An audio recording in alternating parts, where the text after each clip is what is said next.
Good morning friends. आज के इस वीडियो में हमारा टॉपिक है पॉइंटर। पॉइंटर क्या है, कैसे क्रिएट होता है और इसके यूजेस क्या हैं और कैसे इम्प्लीमेंट होता है, वो सब जानने से पहले एक क्वेश्चन है जो माइंड में आता है। वो ये है कि सी प्रोग्रामिंग लैंग्वेज में ऐसी क्या कंडीशन अकर हुई या सामने आई जो पॉइंटर जो कॉन्सेप्ट है वो बनाना पड़ा, या मैं कहूँ जो पॉइंटर जो कॉन्सेप्ट है वो सामने आया। ठीक है, तो पॉइंटर को समझने के लिए एक छोटा सा एग्जांपल अपन लेके चलेंगे।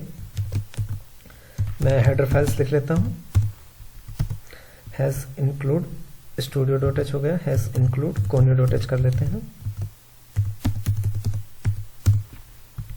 इंट मेन जो कि मेन फंक्शन है वो लिख लेता हूं। ओके, अब मैं एक इंटीजर टाइप का वेरिएबल बना रहा हूं जिसका नाम है x, और x में मैं वैल्यू असाइन कर रहा हूं 100, और अब मैं x की वैल्यू को प्रिंट करा रहा हूं। ठीक है, ओके। अब रिटर्न 0 लिख देता हूं, जो कि मेन फंक्शन है, वो कुछ रिटर्न नहीं कर रहा। अगर आप चाहें तो भी ना लिखें इसको, क्योंकि कंपाइलर इसको ऑटोमेटिकली एज्यूम कर देता है। ठीक है, मैं कंपाइल करता हूं। एक बार इसको हटा के कंपाइल कर लेते हैं। लगा के किया, पहले हटा के किया था, इस पर लगा कर लेते हैं। आउटपुट में हमें 100 प्रिंट होता है, जो कि x जो वेरिएबल है उसमें जो वैल्यू रखी हुई है वो प्रिंट हो जाती है। ठीक है, अब तक पढ़ते आए हैं, कोई प्रॉब्लम नहीं है। ये तो था कोड वाले पोर्शन की बात। ठीक है, देखिए, जब हमारा प्रोग्राम एग्जीक्यूट होता है तो उसको रैम में कहीं ना कहीं मेमोरी मिलती है प्रोग्राम को एग्जीक्यूट होने के लिए। ठीक है, हमारे सिस्टम की रैम के अंदर। अब सिस्टम की रैम जितनी भी है, 2 GB 4 GB जो भी है, उसके अंदर ही हमारे प्रोग्राम को मेमोरी एलोकेट होती है। और उसी मेमोरी के अंदर, यानी कि जो प्रोग्राम को मेमोरी मिली है, ठीक है, अगर मैं सी प्रोग्रामिंग लैंग्वेज की बात करूं तो सी प्रोग्रामिंग लैंग्वेज में लिखा हुआ जो कोड है उसको 64 किलोबाइट मेमोरी एलोकेट होती है एग्जीक्यूट होने के लिए। ठीक है, लेकिन जो भी हो, हमें अपनी मेमोरी मिल गई है रैम के अंदर अपने प्रोग्राम को चलाने के लिए। ठीक है, ओके। कंट्रोल इंट मेन पे है, जैसे ही कंट्रोल आता है इंट एक्स पे। ठीक है, यानी मैं कहूं जैसे ही मैं कोड लिखता हूं इंट एक्स, तो इसका मतलब क्या है कि मेमोरी के अंदर, वो मेमोरी जो हमें प्रोग्राम को एग्जीक्यूट करने के लिए मिली है, रैम नहीं, रैम के अंदर जो मेमोरी मिली है, उसी मेमोरी के अंदर एक वेरिएबल क्रिएट होगा। ठीक है, वेरिएबल को क्रिएट होने का मतलब क्या है, एक मेमोरी ब्लॉक मिलेगा जिसका नाम x होगा। ठीक है, यानी कि x वेरिएबल का मतलब क्या है, एक मेमोरी ब्लॉक जिसका नाम है x। ठीक है, ओके, मैं लिख देता हूं ए मेमोरी ब्लॉक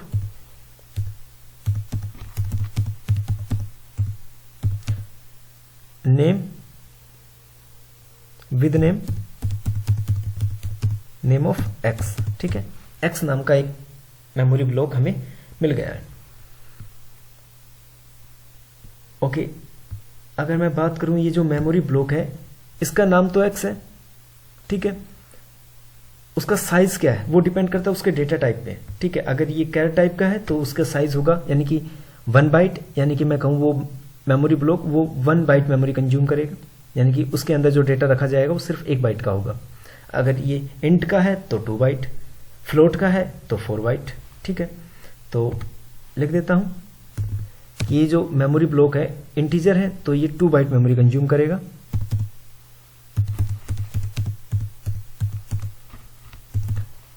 साइज होगा वो उसका 2 बाइट होगा मेमोरी ब्लॉक का, यानी कि उसके अंदर अपन 2 बाइट का डेटा रख सकते हैं। हो गया, एक मेमोरी ब्लॉक बना है जिसका नाम है x और उसका साइज है वो 2 बाइट।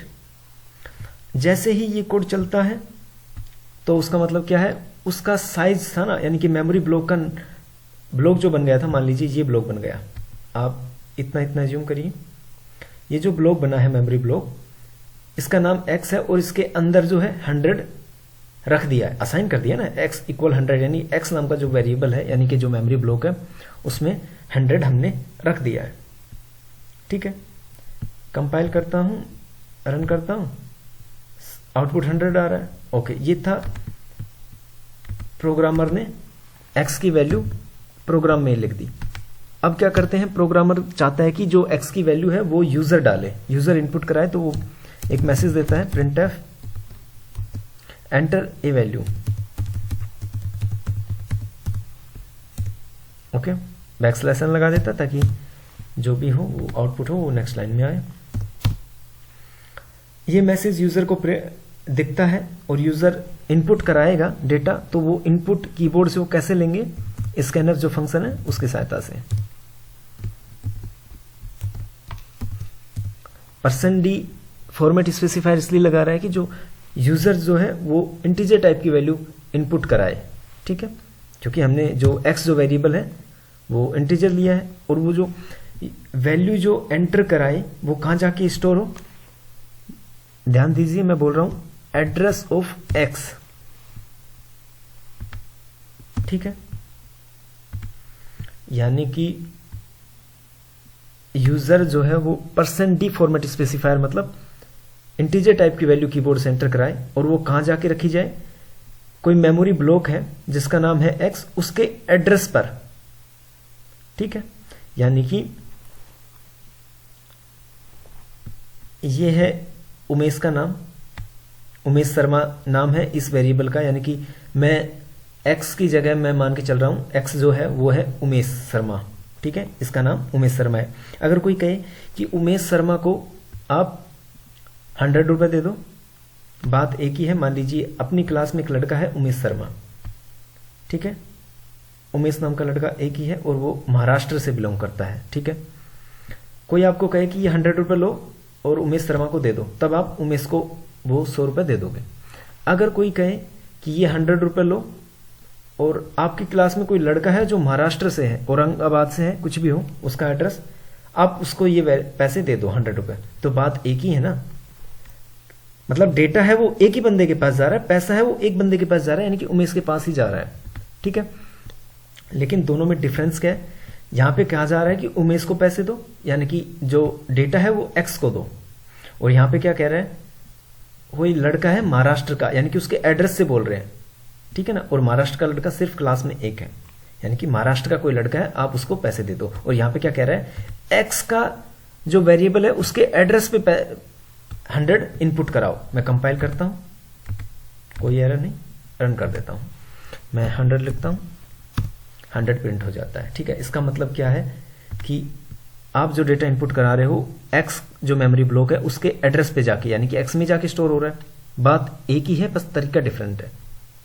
ठीक है, ये जो है ना सिंबल %, इसको मैं बोल रहा हूं एड्रेस ऑफ, यानी कि एड्रेस ऑफ एक्स। तो मैं लिख देता हूं इसको एड्रेस ऑफ एक्स। ठीक है, अगर ये सिंबल एड्रेस को डिनोट करे या आइडेंटिफाई करे तो मैं चाहूं तो एड्रेस प्रिंट करा सकता हूं। चलिए एक बार फिर कोशिश कर लेते हैं, एड्रेस प्रिंट करा के देखते हैं, बैकस्लैश n लगा देता हूं ताकि आउटपुट आए जो नेक्स्ट लाइन में आए। मैं लिखता हूं printf %d, क्योंकि जो डेटा होगा या मैं कहूं मेमोरी ब्लॉक का जो एड्रेस होगा, जो डेटा हम प्रिंट करा रहे हैं मेमोरी ब्लॉक का एड्रेस, वो इंटीजर टाइप का होगा, तो %d फॉर्मेट स्पेसिफायर लगाया, कोमा, और मैं प्रिंट क्या करा रहा हूं, address of x. Okay, compile और रन एक साथ करा लेता हूं,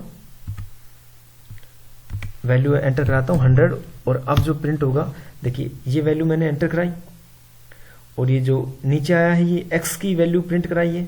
ठीक है, क्योंकि x में मैंने 100 असाइन कराया, फिर x की वैल्यू प्रिंट कराई, और ये नीचे जो है ना 2293324, ये है x जो वेरिएबल है, या मैं कहूं x जो मेमोरी ब्लॉक है उसका मेमोरी एड्रेस है x।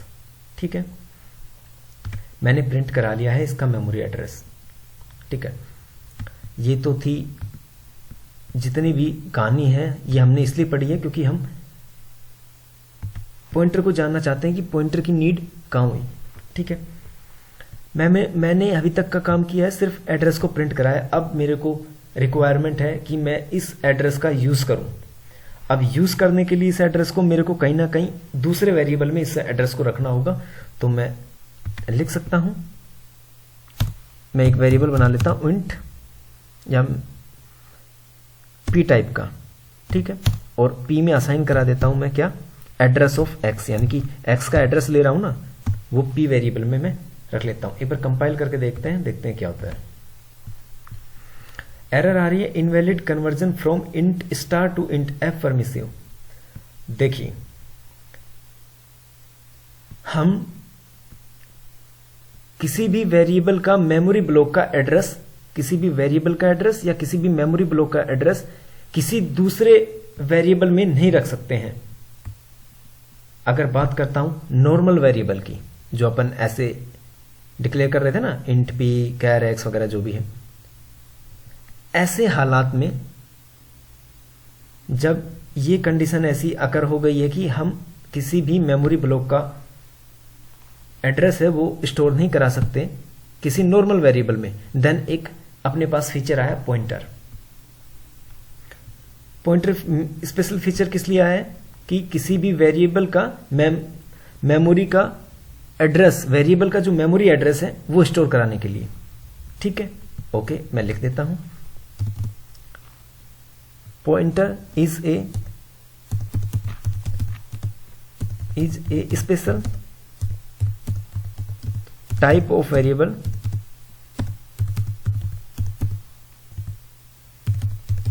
To store address of any variable.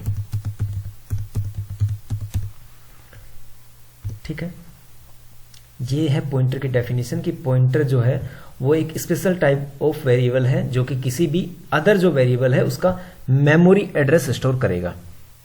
ठीक है, ओके। तो अब इस पॉइंटर जो वेरिएबल है, यानी कि जो पॉइंटर है, इसको बनाते कैसे हैं? तो आपको जब भी कोई वेरिएबल को पॉइंटर बनाना है, वेरिएबल आपने ले लिया x, यानी कि p आपने वेरिएबल लिया, अगर इसको पॉइंटर बनाना है तो आप इसके जस्ट आगे स्टार लगा दीजिए। ठीक है, यानी कि मैं सिंटैक्स लिख देता हूं, पहले आप स्टार लगा दीजिए किसी वेरिएबल के आगे और आगे वेरिएबल नेम लिख दीजिए।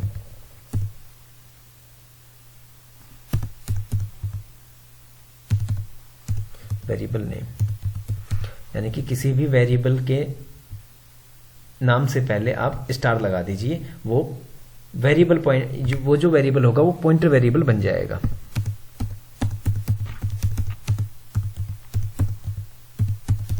ठीक है, ओके, इसको स्लैश कर मैं कमेंट कर देता हूं। तो मैं पॉइंटर बना रहा था, तो पॉइंटर बनाता हूं, वेरिएबल के नाम है। ठीक है, अभी इसका डेटा टाइप डिक्लेरेशन अपन बाद में करेंगे। मेरे को वेरिएबल बनाना है p, मैंने एक नाम ले लिया और उसके आगे मैं लगा देता हूं स्टार। ठीक है, ये हो गया मेरा वेरिएबल। ठीक है, ये सिर्फ वेरिएबल बना है, अभी इसका डेटा टाइप डिक्लेरेशन नहीं हुआ है। ठीक है, अब डेटा टाइप डिक्लेरेशन अपन किस बेस पे करेंगे वो देखिए। अगर मैं डेटा टाइप डिक्लेरेशन, सबसे पहले आप ये जानिए कि आपने जो पॉइंटर वेरिएबल बनाया है उसमें आप किस वेरिएबल का मेमोरी एड्रेस रखना चाहते हैं उसको देखिए। तो मैं x का मेमोरी एड्रेस रखना चाहता हूं और x का डिक्लेरेशन क्या है, इंट, यानी कि जो डेटा है, यानी कि मैं कहूं जो वेरिएबल है उसका डेटा टाइप इंट है, जिसका मेमोरी एड्रेस मेरे को p में रखना है। p जो वेरिएबल है पॉइंटर वेरिएबल है। ठीक है, तो p का भी डेटा टाइप होगा वो इंट टाइप का होगा। ठीक है, इंट, क्लियर है? यानी कि पॉइंटर जो वेरिएबल है, ठीक है ना, उसका डेटा टाइप वही होगा जिस वेरिएबल का मेमोरी एड्रेस अपन स्टोर कराना चाहते हैं, यानी कि इन दोनों का डेटा टाइप होगा वो सेम होगा। उस वेरिएबल का जिसका मेमोरी एड्रेस हमें स्टोर कराना है, और उस पॉइंटर वेरिएबल का जिसके अंदर हम मेमोरी एड्रेस स्टोर कराना चाहते हैं। ठीक है, यानी कि और p के अंदर मैंने असाइन करा लिया एड्रेस ऑफ x, तो मैं एड्रेस ऑफ x की जगह p लिख सकता हूं। अब प्रोग्राम को कंपाइल और रन एक साथ कराता हूं, कोई एरर नहीं है। मैं वैल्यू एंटर कराता हूं 100 और वही जो मेमोरी एड्रेस है वो हमें प्रिंट हो जाता है। ठीक है, अब एक कंडीशन हमारे सामने आती है क्या, कि %d जो फॉर्मेट स्पेसिफायर है उसकी जो प्रिंट कराने की क्षमता है, यानी कि मैं कहूं उसको जो इंटीजर वैल्यू प्रिंट कराने की क्षमता है वो है -32768 से लेके +32767 तक। अब इधर 68 और इधर 67, यानी कि एक इधर कम है उधर ज्यादा है, वो इसलिए है क्योंकि इंडेक्स है वो 0 से स्टार्ट होता है। ठीक है, तो ओके, देखिए %d जो फॉर्मेट स्पेसिफायर है वो सिर्फ इस रेंज तक डेटा प्रिंट करेगा, बट जो हमारा एड्रेस है वो होता है 0 से 64 KB तक किलोबाइट। ठीक है, मैं लिख देता हूं 0 to 64 किलोबाइट। अगर किलोबाइट को चेंज करें तो 64 किलोबाइट का होता है, तो अगर 64 किलोबाइट को अगर आप चेंज करते हैं बाइट में तो वो 6553536 निकल के आता है। ठीक है, जो कि इंडेक्स हमारा 0 से स्टार्ट होता है, तो फिर मैं इसको एक कम कर देता हूं, 5 तक कर देता हूं। देखिए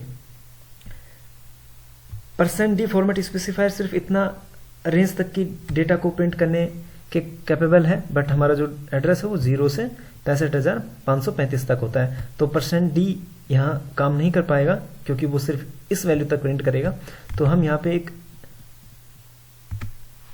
अलग फॉर्मेट स्पेसिफायर यूज करेंगे जिसको कि %u से अपन लिखेंगे, %u फॉर्मेट स्पेसिफायर। ठीक है, आई होप इस वीडियो में पॉइंटर का जितना कॉन्सेप्ट हमने समझा है आप लोगों को क्लियर हो गया होगा।